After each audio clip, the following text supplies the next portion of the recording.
Hello, and welcome to the Kathleen Spracklin podcast. I'm a woman on a mission to help you get the Zettelkasten of your dreams sitting on your workbench beside you.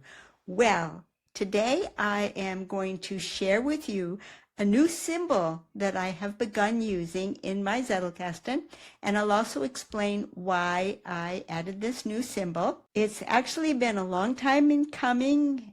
Hints of it have been around for quite a while, and today was the day I got the card that made me say, yep, I really, really want this new practice. So you're going to get to witness my Zettelkasten evolving, because that's the nature of Zeke. He keeps on changing and growing and hopefully maturing. But I'll share with you the new symbol that I've just newly added, and I hope it'll give you some ideas for how you can add a new language of symbology to your Zettelkasten if you're not already using such a language. Now, the card that brought this all to a head and made me decide that, okay, today's the day to add the new symbol, came out of reading this book, The Timeless Way of Building, by Christopher Alexander. So besides showing you the new symbol and how it works, at the end I'm going to show you a card that summarizes the symbols that I now use for linking, so that the different ones during the evolution will all become clear, or so I hope. So join me over in the down-facing camera where I have the example set up. Okay, here's the card that caused the consternation.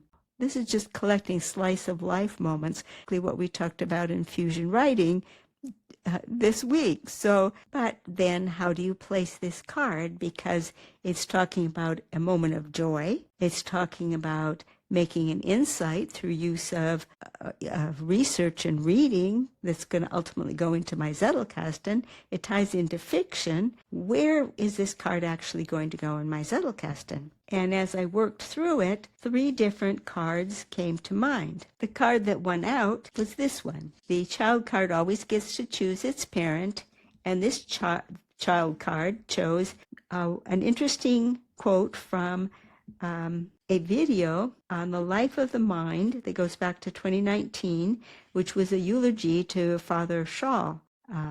And the card quote was that we know that words lead us to things, to realities far too glorious ever to be completely captured by words alone. And of course, that was the initial experience that this card evoked, was one of those experiences of not being able to put what I was feeling into words. So this card chose that card for its parent. However, in the process, 2 other cards begged to be the parent. One connection was rather simple and straightforward. It's a personal observation that went back to almost exactly 2 years, to October of 2022. And it's being a collector of moments also means being a noticer, becoming on the lookout for wonderful moments. And so this card was also a very likely parent to this card. And the other one that was wanting to be the parent to this card also goes back quite a ways to February of 2023, which is fiction feeding images to the mind. Good fiction provides images that we can work with in our minds. And this is an example of that happening. So all 3 of those cards were equally validly the parent to my new card. Now, in the past, I would only make one side of the link. I would go to the alternate parent card and indicate with a symbol that looked like this, a left bracket followed by an arrow, to the address of the new child, indicating that this card was also a good parent for this card. And in the past, I would just jot down somewhere on this card to see this card, to link back to it, under the presumption that, well, it's not going to have very many parents. Well, now I have 2 parents, so what am I going to do?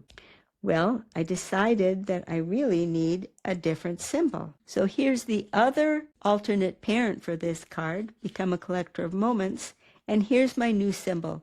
It's a square bracket with a down-facing arrow. So now, because I have two other perfectly good parents, I'd like to have a way that this card could collect on a conversation, which is the value of a directory card, could show this complete conversation on a directory card. So I created one, but now I needed a new symbol, and here's my new symbol.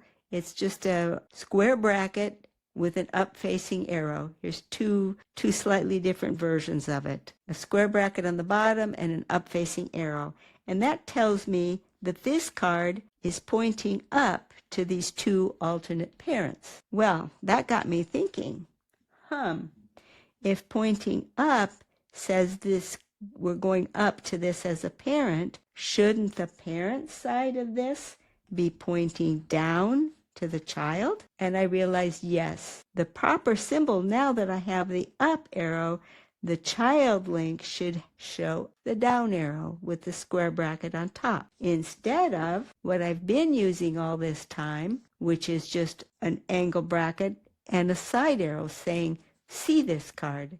And I just knew that that meant it was a child. So now, because I have this mixture, I need a way of, I want to go with this one going forward, but I need a way to convert this symbol over, and this is what I decided to do.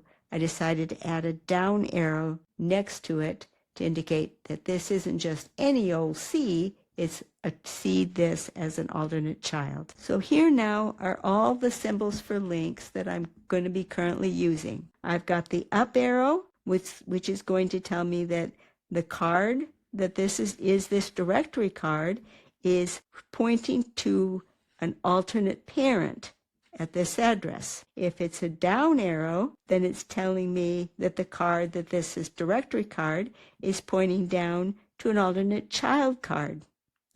And if I see one of these symbols, I know it's the former symbol for what I now use as this. And if it's got this extra down arrow added, it doesn't just mean that I've converted this to this symbology. It's also telling me that I have gone to the effort of looking up the child card and having the child card link back to the parent, as I have done with this new card that I've just added.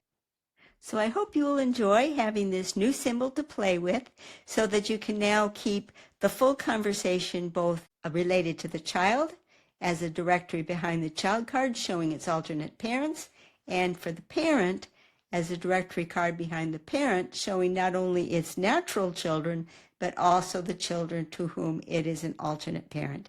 In both cases, we get to keep conversations together, which is, of course, the bulk of the value of a directory card in the first place, because it's that relatedness of conversations and ideas that give the value to the Zettelkasten. So let me know in the comments if you use any special symbols and how they work for you.